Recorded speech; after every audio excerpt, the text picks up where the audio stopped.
ठीक है। अगर आप बोल रहे हो कि ज्ञान ही उत्तम है, ज्ञान ही श्रेष्ठ, तो आप मुझे इस लहू लुहान वाले कर्म में धकेल क्यों रहे हो?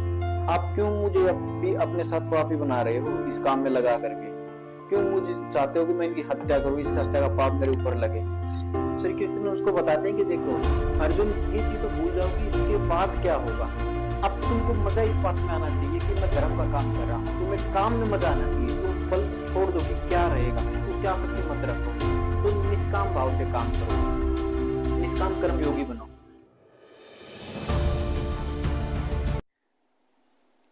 श्रीमद् भगवत गीता अध्याय 14। श्री कृष्ण बता रहे थे अर्जुन को कि अर्जुन, अब मैं तुमको दोबारा फिर से दोहराता हूँ, जो ज्ञानों के अंदर भी उत्तम ज्ञान है वो मैं तुम्हें फिर से बताता हूँ, जिसे पाकर मुनिजन जो है वो मेरे स्वरूप को प्राप्त हुए हैं। ठीक है, फिर वो आदि की चिंता नहीं करते, मृत्यु की चिंता नहीं करते। देखो, शरीर है, मृत्यु तो होगी ही होगी, लेकिन जब वो मेरे स्वरूप को प्राप्त कर लेते हैं तो उनको मृत्यु का भय नहीं रहता, मृत्यु के बारे में वे सोचते नहीं है फिर। ठीक, क्योंकि जो मिलना था, अब उन्होंने शरीर का त्याग उसी दिन कर दिया था जिस दिन वो मेरे स्वरूप को प्राप्त हुए। अब किसी चीज का त्याग कर दिया तो अब वो चीज जाए तो उनको क्या दिक्कत है, क्योंकि उन्होंने उस चीज का कर दिया त्याग, अब वो जाती रही तो उनको कोई दिक्कत है नहीं। तो कृष्ण बताते हैं कि पहले बता चुके, दोबारा फिर से बताते हैं कि प्रकृति के अंदर तीन गुण होते हैं, कोई भी आदमी जन्म लेता है, सतोगुण, रज और तम। तो कृष्ण बताते हैं कि जो सात्विक गुण वाला आदमी है वो बोध के लिए, प्रकाश के लिए उसके अंदर वृद्धि होती है, और रजोगुण वाला है उसके अंदर होती है वो कर्म के साथ आसक्ति बैठाए रखता है, उसके कर्म बढ़ते जाते हैं। और जो तमोगुण है, तामसी वृत्ति का आदमी है, उसके अंदर आलस्य रहेगा, निद्रा रहेगी। तो कृष्ण कहते हैं कि देखो, जो प्रकृति के अंदर जन्म ले चुका उसके अंदर ये तीन गुण तो होंगे ही होंगे, क्योंकि इन तीनों गुणों से आदमी बनता है, तो तीन गुणों से बना। तो कृष्ण कहते हैं कि ऐसा नहीं कि तीनों गुण समान समान समान अनुपात में होंगे सब में, नहीं, अलग अलग होंगे। लेकिन आदमी अगर चाहे तो किसी एक गुण की वृद्धि कर सकता है। कैसे करता है? बाकी दो को कम करके। ठीक है, अब किसी को सात्विक गुण बढ़ाने तो उसको राजसी और तामसी जो है वो कम करने पड़ेंगे, तो सात्विक बढ़ जाएगा। राजसी बढ़ाने तो बाकी दो कम होंगे। ये ऐसा तो होगा नहीं कि सारे एक साथ बढ़े, कोई एक अगर बढ़ेगा तो बाकी दो कम करने पड़ेंगे, तो एक बढ़ सकता है। तो कृष्ण कहते हैं कि जो तामसी वृत्ति है वो तो सबसे निचली वृत्ति है, जिसके अंदर आलस्य रहता है, निद्रा रहती है। ठीक है, तामस वृत्ति रहती है। अब बोलते हैं तामस वृत्ति से बढ़िया है रजोगुण। उसके अंदर आदमी क्या करता है? आसक्ति बैठाए रखता है, उसके अंदर कर्मों की वृद्धि करता है, लिप्तता रहती है, लेकिन तामसी वृत्ति से ठीक है। तो कृष्ण कहते हैं कि यहाँ पर भी नहीं रुक जाना, वो एक एक स्टेप बता रहे हैं हर आदमी के लिए। वो केवल ऋषि मुनियों के लिए नहीं बोल रहे, वो हर आदमी के लिए, जो नीचे से नीचे लेवल पे है, तल पे, उसके लिए भी उनको ऊपर उठाने की तरकीबें बता रहे हैं।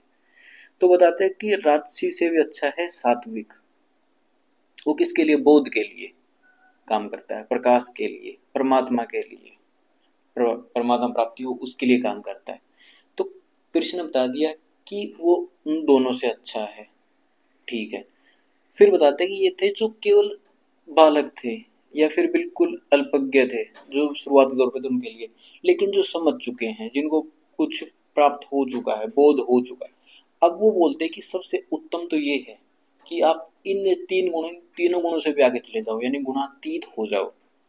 ठीक है, अब जो भी आप करोगे वो सब सही होगा अगर इन तीनों गुणों से आगे चले गए तो। अब कृष्ण थे, वो क्या थे? हम ये थोड़ी कह सकते कि वो सात्विक थे, नहीं, सात्विक नहीं थे। वो गुण गुणों से आगे थे, बियॉन्ड थे। ठीक है, गुण उनको बांध सकते नहीं, हम बता नहीं सकते कि उनके गुण क्या थे, क्योंकि वो गुणों से आगे थे। अब देखिए, हमारा भी यही काम है, गुणों से आगे कैसे हो सकते हैं हम? गुणों से आगे हुआ जाता है गुणों की तरफ बढ़ के, जो गुणातीत है उसकी तरफ बढ़ के। गुणातीत जैसे कृष्ण है, आत्मा है, राम, सत्य, मुक्ति की तरफ बढ़ के। मुक्ति मतलब कि जो हमको बांध के रखती है उसको हटाना, हमारी जो जंजीरें है उनको तोड़ना, वो होता है मुक्ति, सत्य, उसकी तरफ बढ़ना। जैसे अब महाभारत का युद्ध हो रहा था भीम और दुर्योधन के बीच में, गदा युद्ध था। गदा युद्ध में कमर से नीचे लेके नहीं जा सकते, लेकिन कृष्ण ने क्या बोल दिया कि अगर ये युद्ध नियमों के अनुसार चलता रहा तो धर्म की हानि हो सकती है। तो कृष्ण ने क्या करवाया? कृष्ण ने इशारा करके मरवाया दुर्योधन को, कमर से नीचे करके।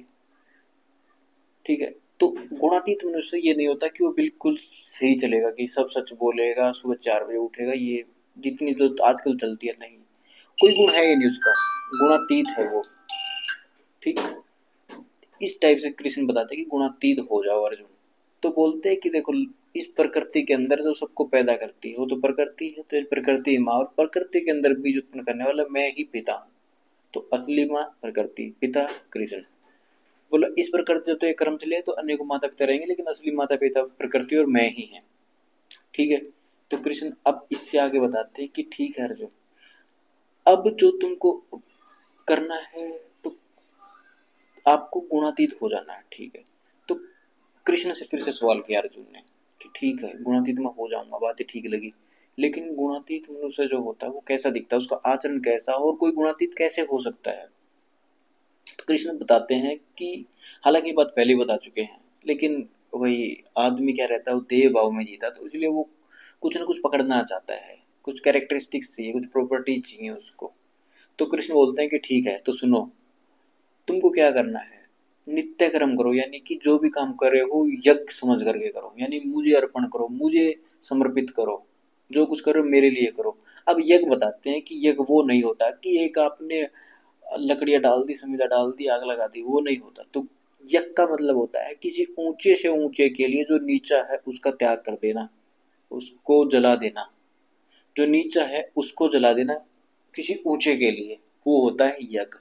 मेरे अंदर आलस्य था, निद्रा था, वो मैंने जला दिया, किसके लिए, सत्य के लिए, मुक्ति के लिए। और सत्य मुक्ति के लिए आप छोटे लेवल पे सकते हैं, किसी का वजन बहुत बढ़ रहा है, बहुत वजन बढ़ रहा है, लेकिन उसके अंदर आलस्य, इतना सुबह नहीं उठ पाता, अब वो सुबह दौड़ लगाए तो वजन कम हो सकता है, तो इसलिए उसने आलस्य को छोड़ दिया दौड़ लगाने के लिए। तो ये भी कृष्ण की तरफ बढ़ने का रास्ता है।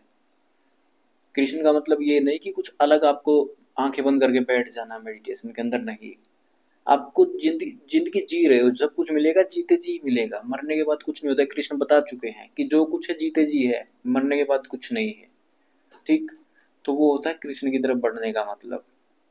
ठीक है, तो ऐसे ही अर्जुन मित्र बताते हैं कि ठीक है, जो सात्विक गुण रहता है वो मरने के बाद प्रकाशमय लोक में जाता है, रजोगुण वाला वापिस मनुष्य लोक में आता है, सात्विक गुण वाला जो उद्यम योनियां जैसे कीट पतंगे उसमें जाता है। तो ये अर्जुन के तलबे बात बताने के लिए थी, ये खाली प्रत्येक ही समझाने के लिए थी, लेकिन असली तो गुणातीत हो जाओ, जो कुछ करो यज्ञ समझ के करो, मेरे लिए करो। कृष्ण ने बार बार बता चुके कि पुनर्जन्म नहीं होता, कि आप ये कहीं इस भ्रम में हो कि मैं बीमार आज हूँ, उसका इलाज मैं अगले जन्म में कर लूंगा, ऐसा नहीं हो सकता। जो कुछ है अभी है, जीते जी है, मरने के बाद सब एक तल पे है, फिर खत्म होता है। ठीक।